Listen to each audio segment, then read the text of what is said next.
yeah we document so that make it now email. So now where any I need 25 euro. 25 euro, that's 4 years ago, 2022. 30 euro guy no. So I don't really more to you other guy 25 euro. So we go to we send you go. Yeah,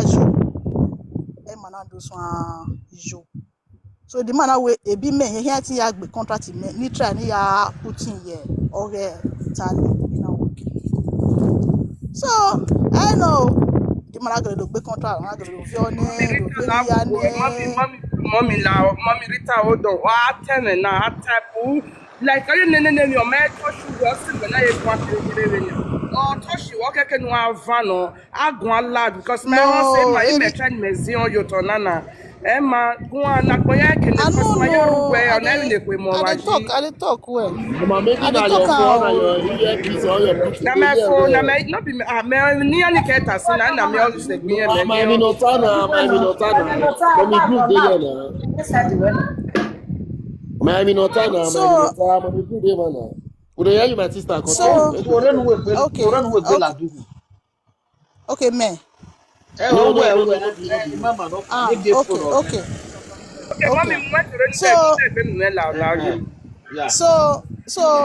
if you're not of your lawyer now do where here this one person we don't stay this country for like 17 years before I come 17 years. 17 years. Okay, so I was backing him up because a deeper life him, bonafide deeper life I was backing him up with prayers and everything. And Salobana we do where say lawyer na do tie be dokpa we nyare 2 years ne amen na otememe iye tedie foa e palazzo ni magage otememe do ya declare there I know understand why they jump up like this or we are not fit understand though this one okay now we know wahala so Salobana gele do we ona do collect or we collect another way ko bogbe ayi ko bogbe this I think the second year ona we jowa. So area where abandon house no abandon before and I will do way Kobegbe and I will do way Doleni Yaji and I will be you are the second time. So the second time I will be you but in a beneo I don't do my own. I already convert my own to Italian document, everything it don't dey intact. We understand. Don't worry with the last time. Get what we defend. So okay, so now na jowa the second time na even before carry wa oti no ko pa no ma de ya even if ya sunu ere man do ya tie o owo kan we he don't stay with you for 2 years or for 3 years o ma bi o ma we so nana wa ajo wa no dori ohu. I was like Mommy Blue, my Rita beg you. Mommy Blue. Yeah. Now, at the fair way she talk, and we see he get what go come up. Let's not continue. Okay. So, anyway, good afternoon, sir. Yes, sir. So, anyway, you might understand. That way, Ray.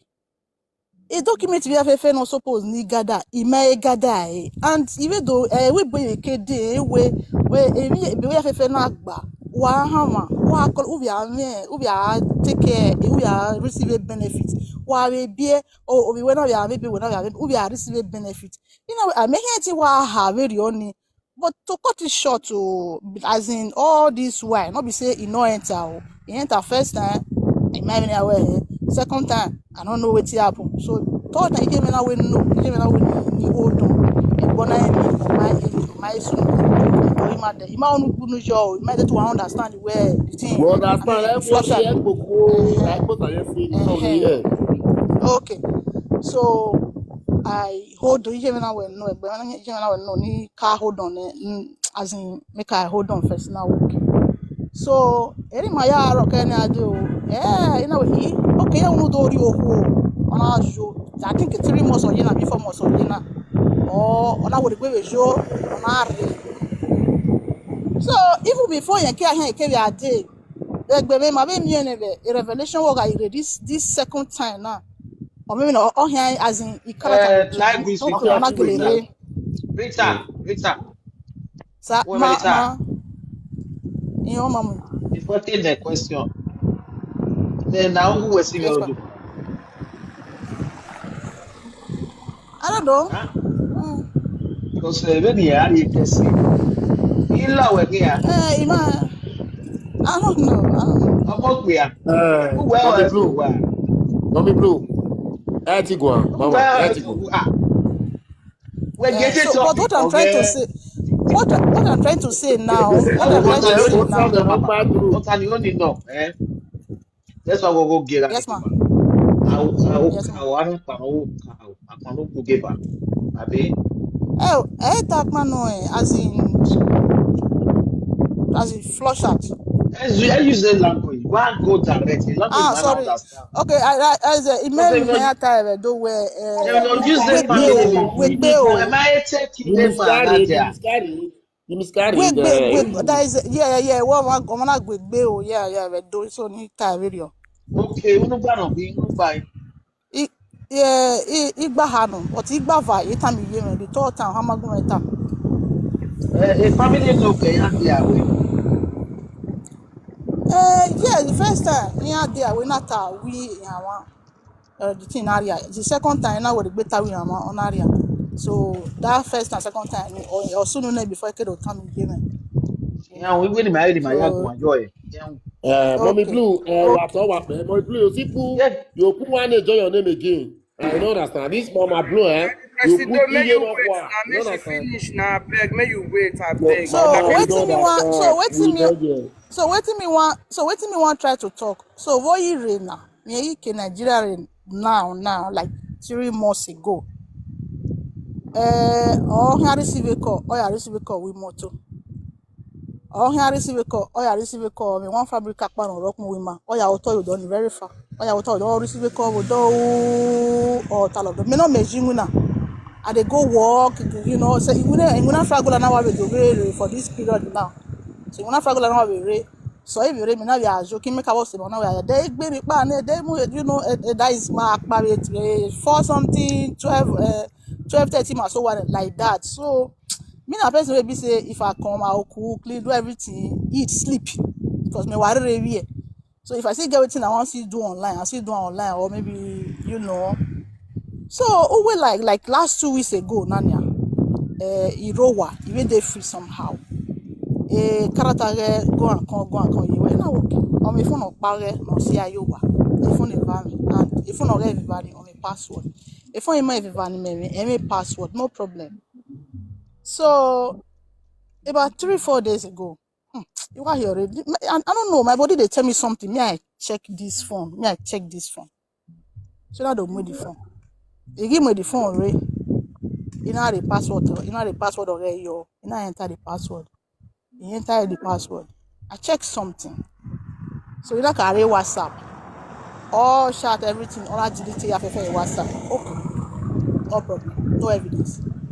You know the messenger. So he is a messenger. I can't see what be wow. Maybe waiting I see for them. This one a person wey be say for the past 4 years in my work here wow. Na person wey be say they first dey greet person. Catch one wa. They try am.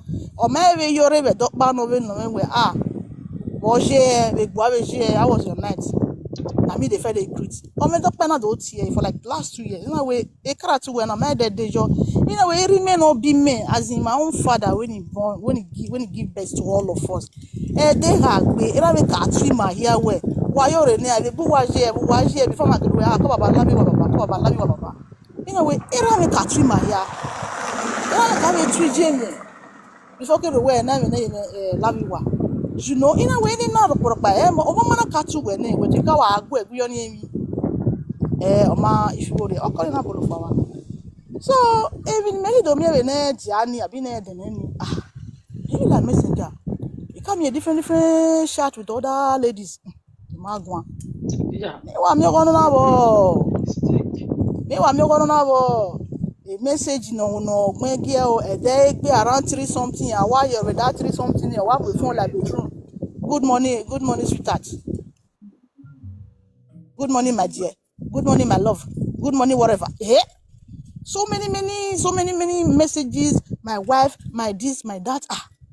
Okata about 4 days ago. The men no sunu manani mwamekere. Where you know? Waiting here go. 4 years time na here go. Ni are Nigeria na here settle down. I was like, okay. Why 4 years here go?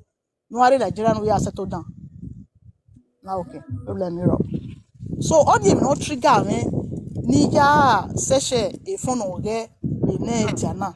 If I could me on all this things ni me.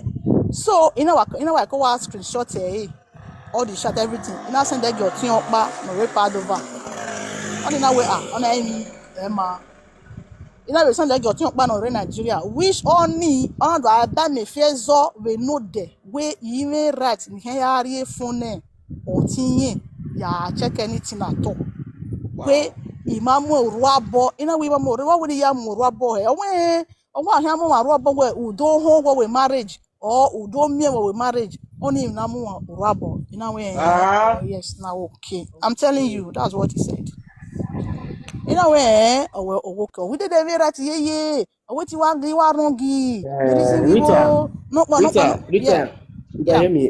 Too much of talk in the food basket and some people No, get why explain, brother. Get why No, explain. mama. Oh, what's the answer? More question before we forget what to supposed to ask. You know, too much of talk like that. That's where we see communication. Because on my point, in here. Okay. Hey, yeah, man. Abi, so Abi, Rita, no, what's that? No worry, anyone, because when imagine now you have a you worry, you can sit down close Yeah, to you are free to ask questions. cemetery, just Okay. yeah. Okay, Mama Blue, my what sister. you get like Yeah, it go better for you, my sister. Before we as our people talk, it go better for you, my sister. So, Rita, greeting my sister. For this Thank observation, you. what you don't talk and what you don't observe, what is your plan Yes. B? What is your plan My B? plan B is to step up my hustle and I think move ahead. I mean move forward. That's my plan B for now. Naga Eguje. Mommy Blue, A plan, no. My wife, my gentle engine, Naga Eguje. And just ya mareo, my na, get up Mommy young. Blue, Mommy Blue. One, we I get think not family because all these things where they see, I maybe not begging. Us person no me plan B. We understand. Or that for no me, Baba or me Nania, plan B, or even plan C. itamu Or me plan Baba C. Nania We bros understand. We don't mama. Or that for already, or me plan C already. Yeah, me plan Baba Nania B. bros. Baba And Nania then you bros. talk, I don't okay. Ye kingu na re. Baba na di vati ni send gimena. Voice no send gimena. Ye kingu na re. Nedia. Ina be pa no worry. I just won't consider for some place, Ina ari okmeze. I just go river by myself. What we are can like take Yeah. therapy on my own, Hey, Baba na message ni send give bana. No, gba ni yami ni bwe o ni wa lele o. This one yan ti ti egbin e wo wa o.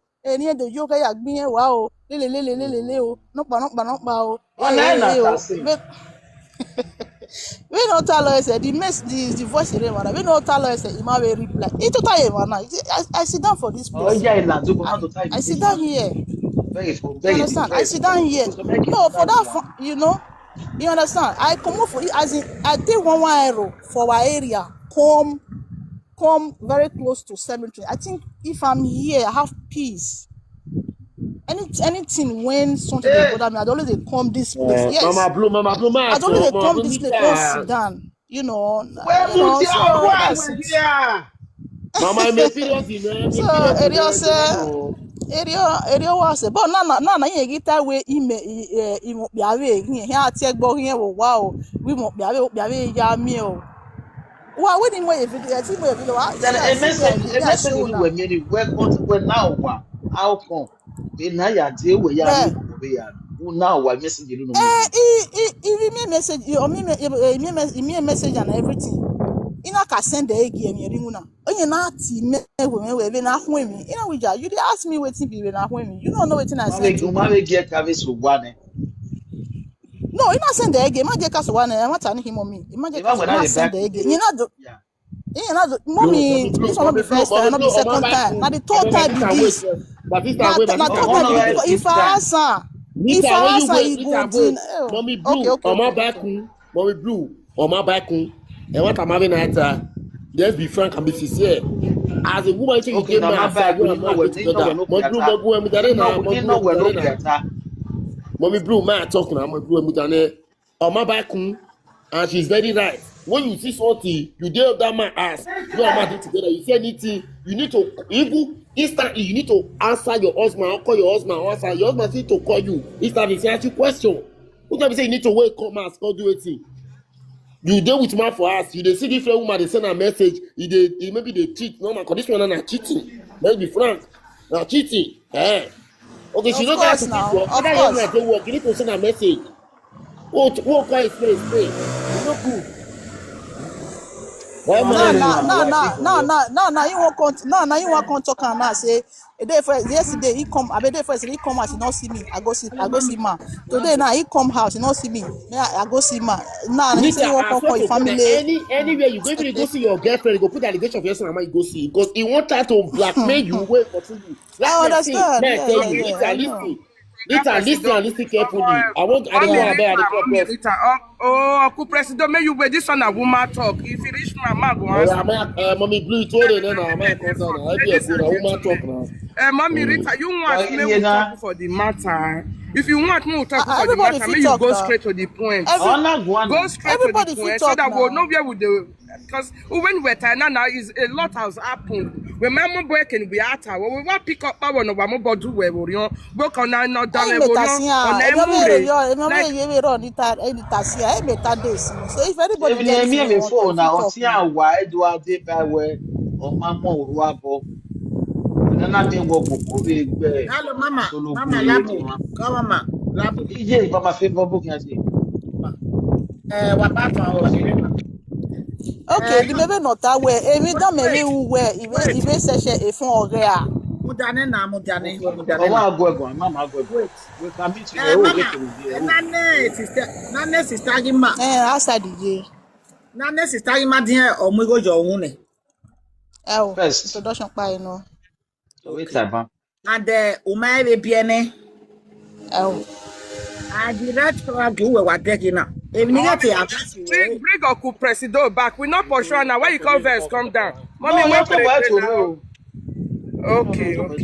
So, Mommy, so again, I'm gonna get the advice because I might be and I might one more on it when I see it. We are a yastro, never a packet. You got to want the advice. No come the guy wait. Mujane. Ni come to when okay mama go on. Wa arrest wa go down. We respond later mo. Give mama go on. Mama. So ogate gwalogwa oga ka me ga na ko de ga ni ka ma we minu mie before yon jinye mo wu na egbero ni na arawe yen gi kun na bi tun ya de involve ye you understand mama when I was say ga ni why because o dere ba alaje be mistake bi yo ni e problem aye be de problem and omonokmanokman ni also bo nu ka ma bie ni uketa me ya no re Nigeria wa gwa ha ma ugware efo uma ita mesa di yo ta mesa dot for we mi no gba Udagay, wa be onu be be ne guy ni. A moment kwoni buma where una so hama. First month, second month, third month, no make ka bo sopo no asike okpe agbe. O we pa ne ko, e ma ni buma en. We understand it. Where believe it ba we ola na ma we. E oge no, gbe ni. Iye ye ko hian. Or ya ko wa.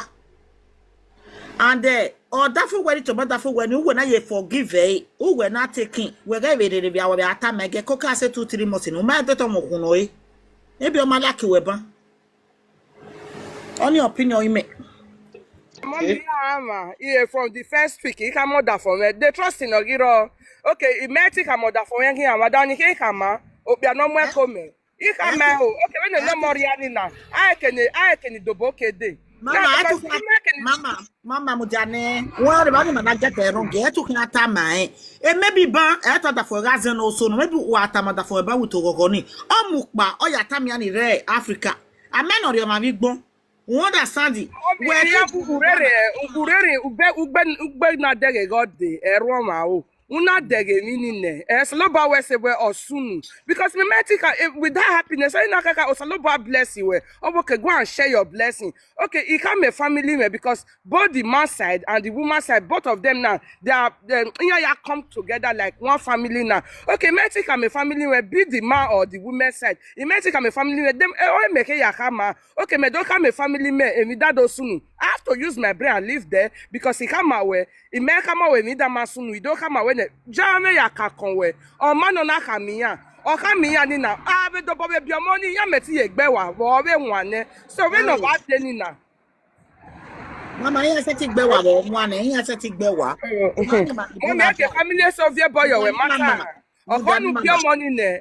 Okay, mommy. Hello. Wala wo Waigui. I also just came up to contribute my 2 cents, right? You know, this is where some of us are getting it wrong, Wala, with all due respect, right?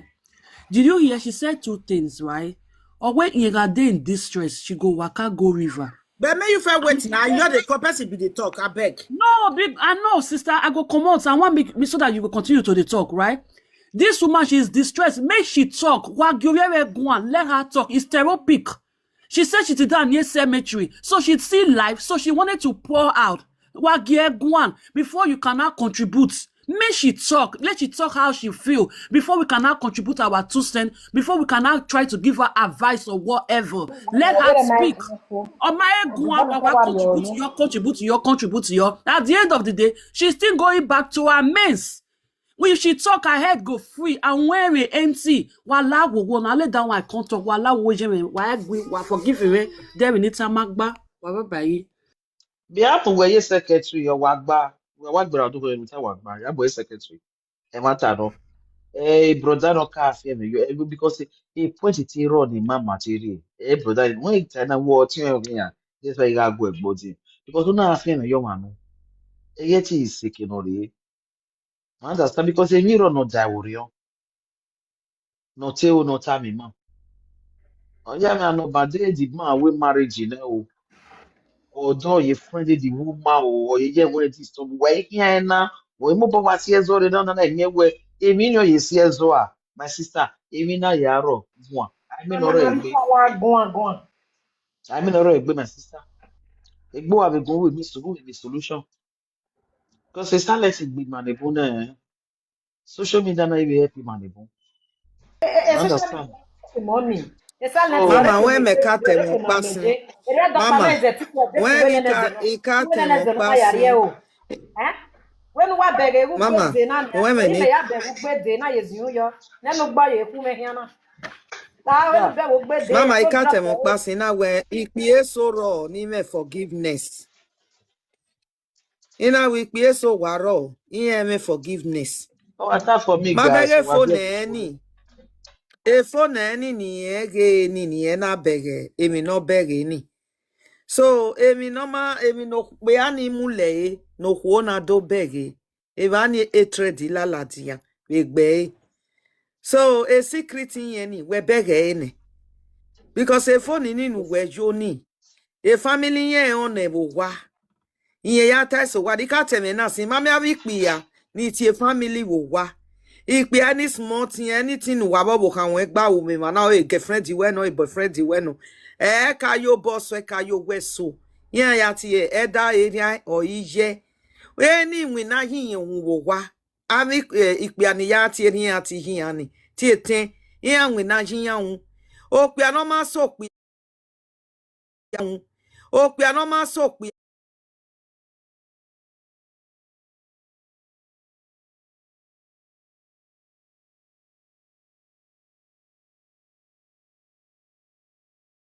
ya biye.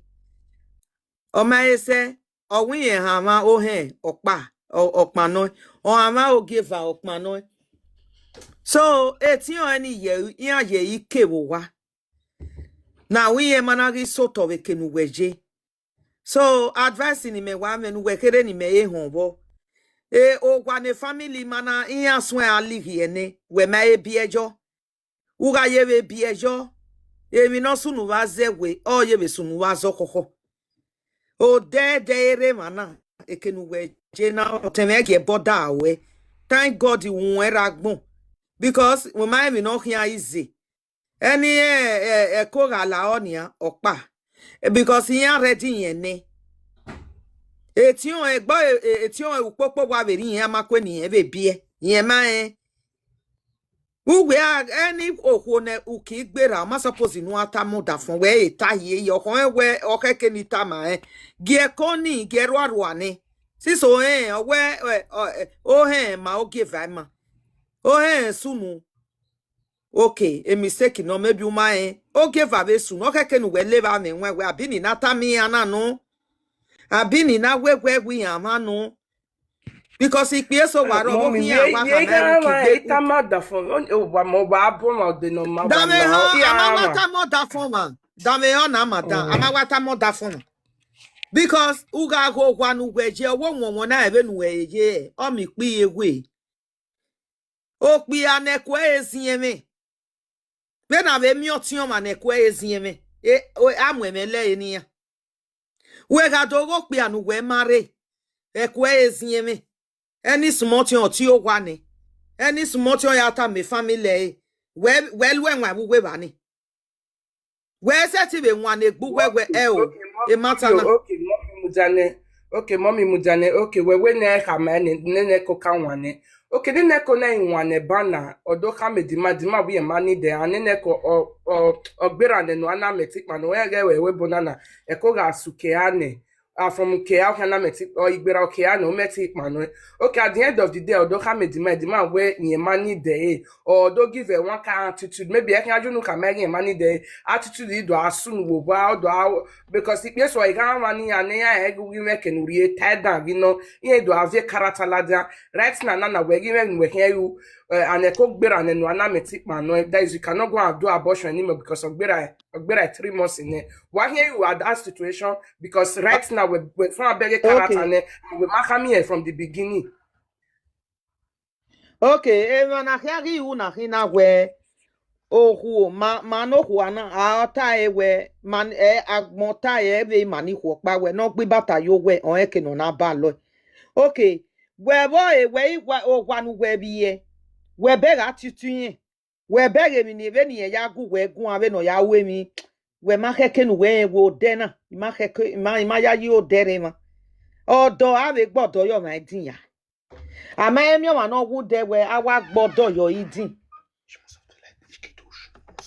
awa gbodo yo idin ero so odo no ma hon me we udo bege we no ya yin unyi me no yin o ma gwo go me o ihe aseti o pe ya na eno pe na ya u temi e ka yo boso e ka yo we so unyi gebe no ya gun me gun gebe no ya we mi because that dog me karatu hunga e me no e piki wu we o pe na eri o teji o wa fi werie ye gen ma bo na dan egbe ri oje okay we mari mi o pa wu we nu we ri bege we e red flag na wa hin ima so wo dere mana o de ro hie ga be bie yu we o jana ime o se ni me kai o Okay, ibie mommy, yu when we you ni get it of the time, mommy, when you get it of the time, where everyone when no sending now in Uvenia, no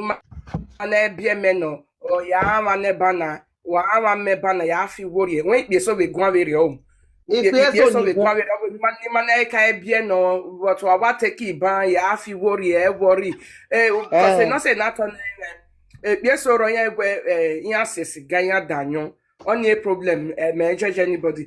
I work a wa be a man, na be a wa stop a ciganasi, and at the end, why ye be a near Negania continue nasi. That's why I make for esi gani ni if as upon we making our dame o awe gbipe ani make a comment anywhere wa ge nu mana ebie me no o si emi no resa gian we gafi wiri e be ni meje na o me wa ho right from Owadi. Mama, what you were getting a geek, I have gone your nabi.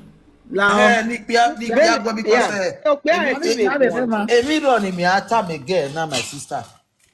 No pia ka gwan ne. because you have a experience, Piani have a ladia. You have a who because a Piani Revan, I have a young. Bra brokos. You might have a young. When you have a choir, Come on, it's true. Leposa, egwato. But man no wait till ni not because where alone aron ba boyin because I enu no bia orin okpa e hona and do we yak bechan where ogwezo egui no yari abi so otani meteo ni menenye we din avo igba vi ave agreement momo roda mesoro manikbia awu mana bie no mane amugo you on family ma ohu kawa biene so akedo tra gba va tra gba ha meteo ni heavy unwe no hu we dinya we ave agreement ubie me kugbe What have you? My love. We are Rick Cemetery ba. Abi okpeze. say, where me, Oh, you hear ti What we. work with cemetery? Why we cemetery get more here with doa? Ene we bo na yake no mwajo. And then Mama Rita ide what Mama best Rita. What we say, me? Mama Rita mo we ti you make in give o wato. O we my na rest of mind. O why you think brokos? we can na me rest of my dini gbe kebiri e can na me rest of my Ah, because makete. yeah evani eva no me rest of my di yeah eva na can no me rest of my Oh, what na me rest of mind? Oh, yeah kina mwe oyimi yi okay, ọgbọ́n ìtòtọ̀ yìí tó bù wá gùn àwọn ọdẹ yìí tó busy rí tàbí. yeah Kó so so hẹ́ wà even tó him rẹ.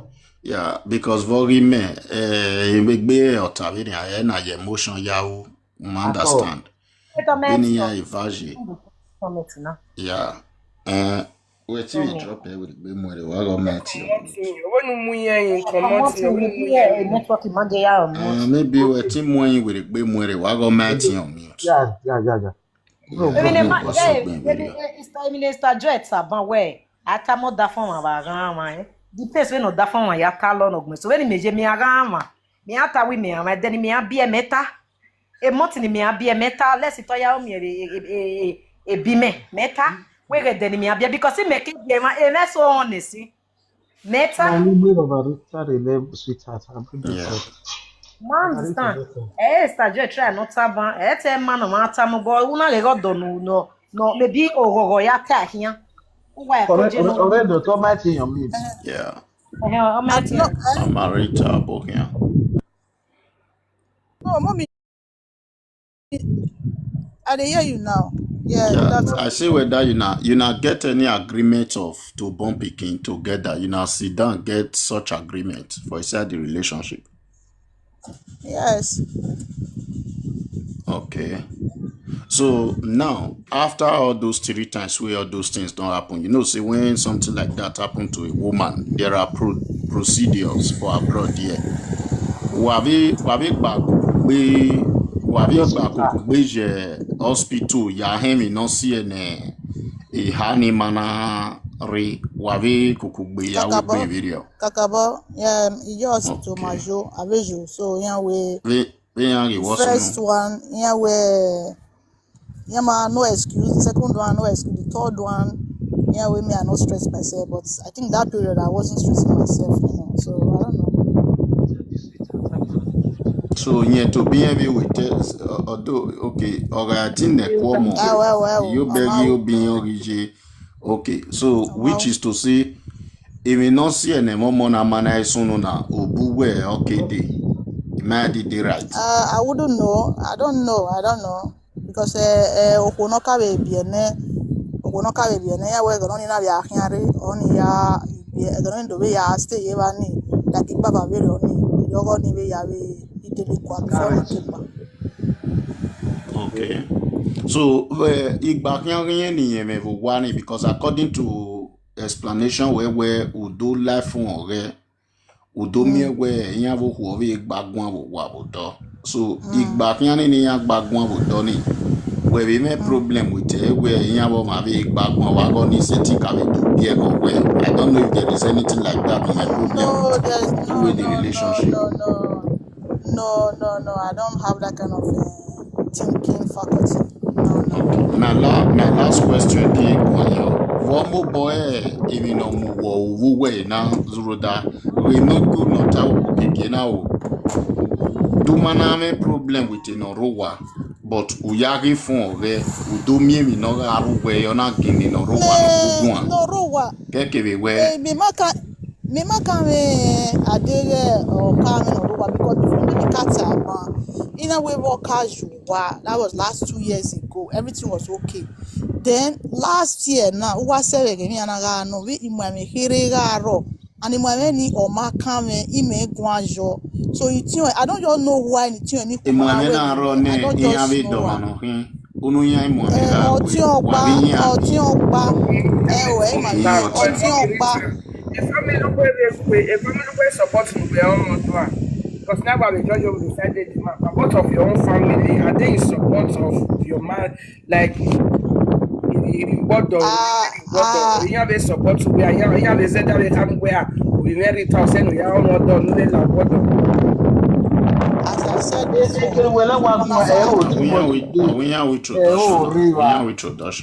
as I said before, I'm a bona fide deeper life and Miami Bay that kind of a thing we get on mother. No. You understand? So all of them are in support. we am obo ni ma ogu we una o ni ma u Eh, ti mi no we anya ni ti agun mo boro very just when you have a ọpẹnike na mi osin so ina when you have a iguan so we maybe we me to be me in my here on my own. You understand? So even no okay ni wa ye me yo ruda I me no funa o understand me no we go we go na we remake baby tian so yeah, so the only thing if you are time away where I saw the normal get me where a ye way me na so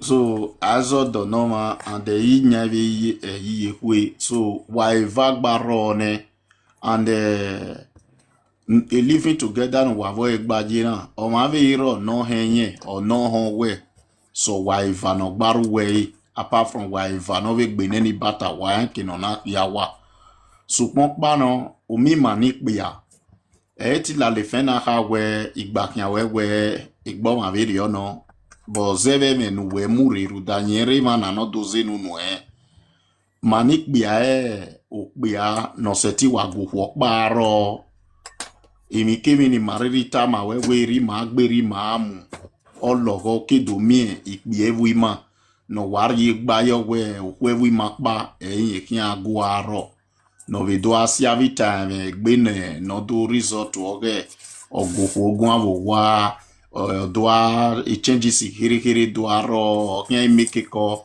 o vi gba yu modia so swim manik bia newe you boma say 5% o understand so that edo ya pita we akpasoria oria ayibe bukia so even you nivele alefena kakabogu we egbe kenu we jibana no we na me peace egbe kevirio ekeno ma ju no na winye peace ruda o mane neme hope neme joy or name other solution or nimi ya fefefe or hope is over emo tiemeji emera nyoma ebe yime mystic ben we jina bazagbana no etibe ya express gbe ra obi mi no bi guayo amubo mieve egbe ekenu we jiban which is to say egbe kevirio who try your possible best evani okpa anami ogogo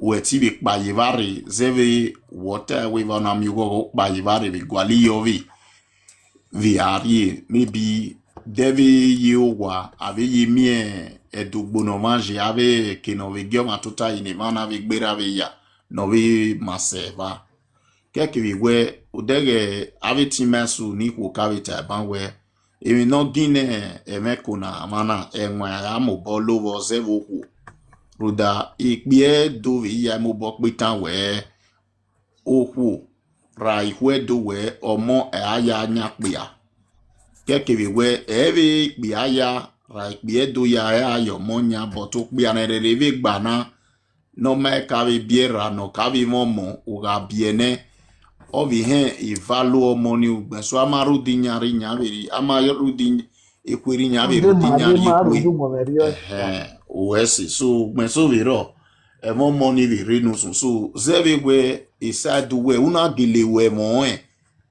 ruda azokpi anoma me titamu we na nu we do mu me mo masa yen because we ti la we ba me ko se yen testing so we are we omanu ni mo vi mano viri aya fefefe ruda ezo no ro we da doge aluga kirikiro ya segbe so we have a woman of a man of a most other places we a little place na no where giomave dola we buwa rani atavu wani or if you have any who disturb we so where we focus your work omanu we mo eno omanu already we mo eno we tourion we andu have bien egbon averio we ti regret iden ye ko we burion we ya alile kevi ni yeri vi au funa dobo he deu many support no ari ne uri ne but eti we nu ya support e nu ya lele mu igo yoku obi ohun o but ove lu enwo bo we nu we ya we mi no be benefit we because we nu we yive jina na we yive ma no ri work by we gboge no ri okpa la tian zevi introduction ni my like boy igi boyfriend and girlfriend we ayekin introduction e marriage o ma be ye ma we amo in dai so when in we are loyal we then introduction evg na adave otani no kegbe ition eri keke vinye viri akin adobo ya mu go you won we de na hwe we ka ebe gboda yivane we o naka yezin gbo ni ne demo mona no we tika hoke ugwale a neutral ground of we no we anaka ka bo amogo of a peace ne mo mona ka ya la dagbon wa evane the demo money giri weti yawe di marriage so bodona ga o money manari ra we dove ge we abu nyime ni because was stay keva o mema wo hon ese mani give opinion na do ge wo man weti stay kino aye kweberi points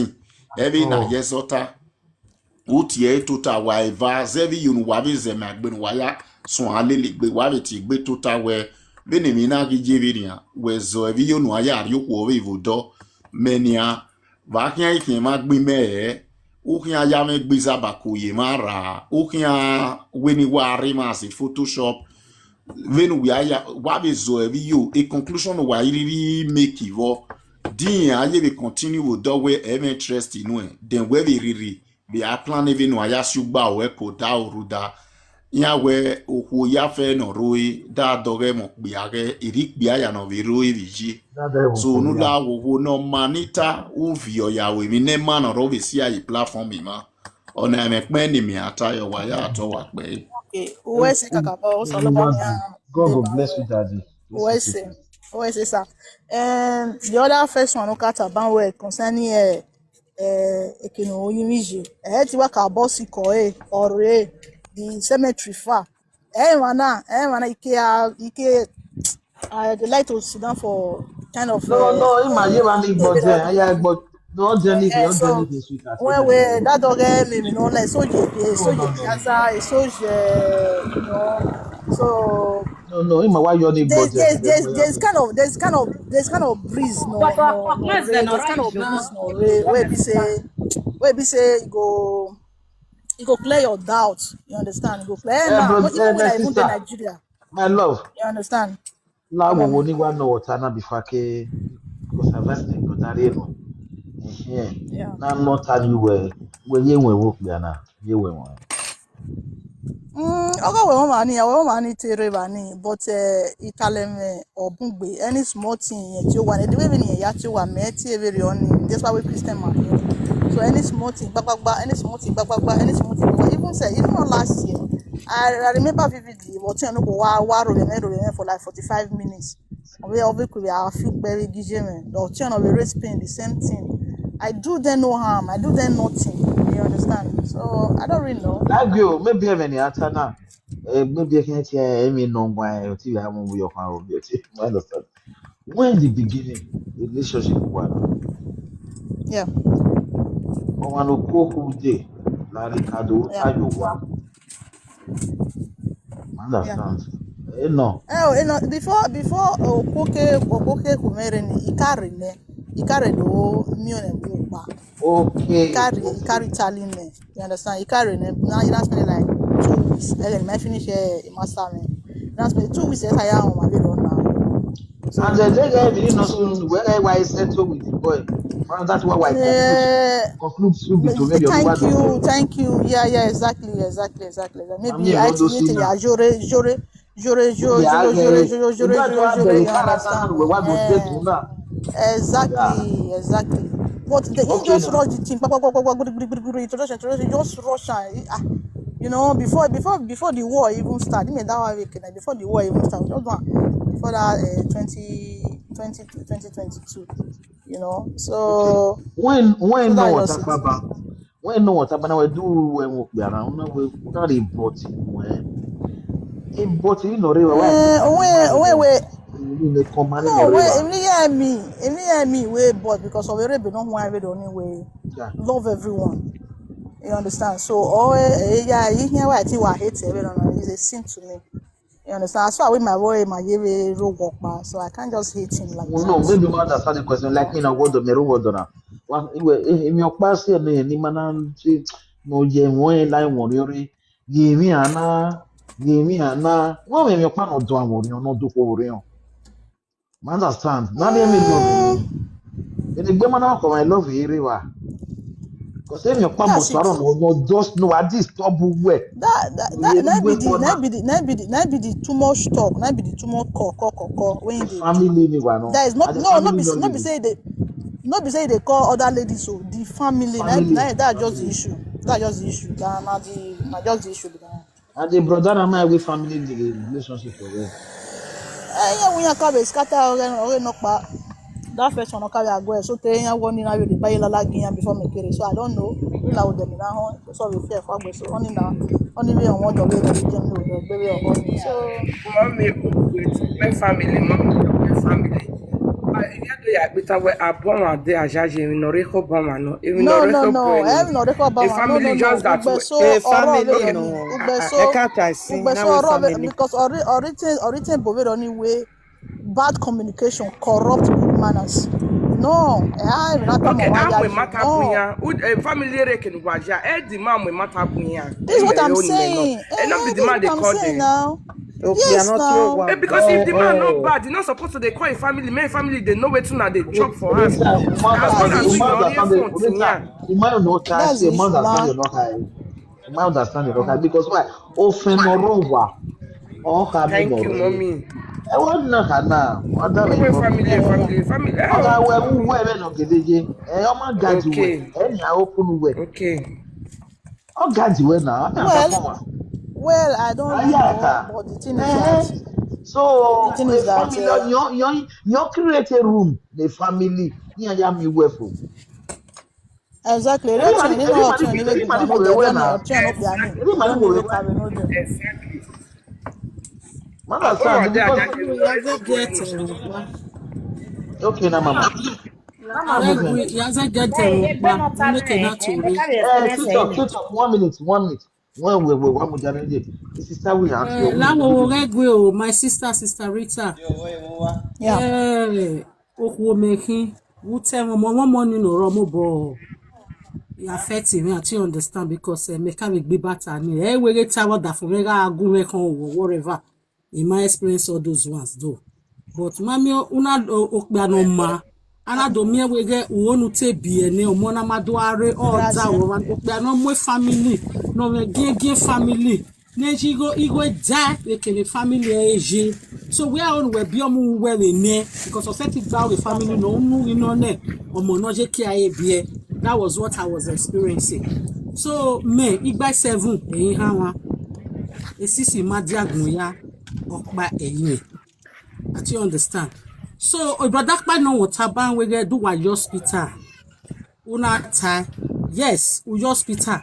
Wagele we thorough check up our wege all we no your money ya rewa hawa oria. At you understand? Because it's pay me car ye make relocate area UK. Or we make the age depend the age you were too. Or we make the age say bonata mama we go or 30 years you know take a kind of your money. Or what's your more totally. But why so do I have from 35 ikba? Only at way dangerous pregnancy at risk. You know, at you understand. But only me marry ya hawa 3 months, ya hawa 3 months, 4 months, 3 months, 4 months. Knowing what those soon ne yana why only na why 7 months. C-section ya be omok biara no, or money 30 minutes later money now. At you understand. Okay. And I do find that where you know the friend you register when you private hospital. Private hospital do set it do detect. If you no see it. You know where you got a fibroid. No was sope ya fefe oria ewa. So and again near that time many that detect na imega hawa. Imega hawa no mono igumero na no gume dia we ni Jesu. At you understand? Amen. So ehiya na ido tama me wege me mae ke ni joke na de matama me wege ime fibroid na we mae matama me emi na woke wori soji ehiya na we to wa lega egbeme emi na wa magia afin ya wa afin opa afin here. So for that simple reason I see ekeno na seti re no na e say this must na ma seti we nu bia nu mu we obo o saloba no we ere ni o we ere do saloba na we ya we ri enu. So area to ya me we o ma say ni aya bia we na ya monitor me preeclampsia ya bia ama say ni aya bia na do tie ana we operation me ni ya mo latin. At you understand discharge mama my discharge me hospital for you to know where or they complicated. Don't say no when we get is there any medical problem we no see no ana then because so we conclude according to Italy hospital here, there is nothing like medical problem, medical issue. According to the results. Okay. Then we raw very ye mwetinya salobua nu ya we nu ya leru we no salobua riere. Then we are imaye ta wete no clear because it be so we raw. O meti we are protected be we no more re or whatever. I don't know. Eti ya weti ya ria wo wow then because of where when I want more we be na we brother ni beta maybe we want more instead of you stressing yourself over it. Do not age we my ye here bon at least you set a very shuffle in your life. And another thing you have time so other from where or wherever your partner no here total but concerning or temema wani gwa we get when imagine na emma dame ba let's stop all those things na temema wa Aminugba. We do get wa. O go to the one like no of course that boy gbe wo yi. Oko marina. But my sister. My sister. O fe ko gwa le nu ahe wa gbon we because e wo ko mo lai look bi Believe the man of na bia yo wa. Etama we obi ele wa. Do you understand? Odo are you who love you ku we webo. Do you understand? So when we akwaru no ana we back on. Do you understand? So when Asia now we start getting who has find a solution to yourself. Then you will know whether maybe or a woman ever setting a car away because I mean so or more than 3 months almost to a woman setting a more or discuss with her or I not get a love you way or get a gualo and no matter where when one more cook be and you return my no what discuss again no man no more ya row or where then one I walk a woman was setting that's a system no sooner. Also, like me ya married me ya pastoral those places. My sister he pass easy veni. Yeah, where we the needful. Gracias. I you understand. So if you know we got that way, we ya when they go. Forget it. They look back equal your or whatever. Do I must set up then my with it. Like with it. On your family when me water because I'm on your water because I don't want to be involved. So I'm not by only water you will. Sister Rita, no me.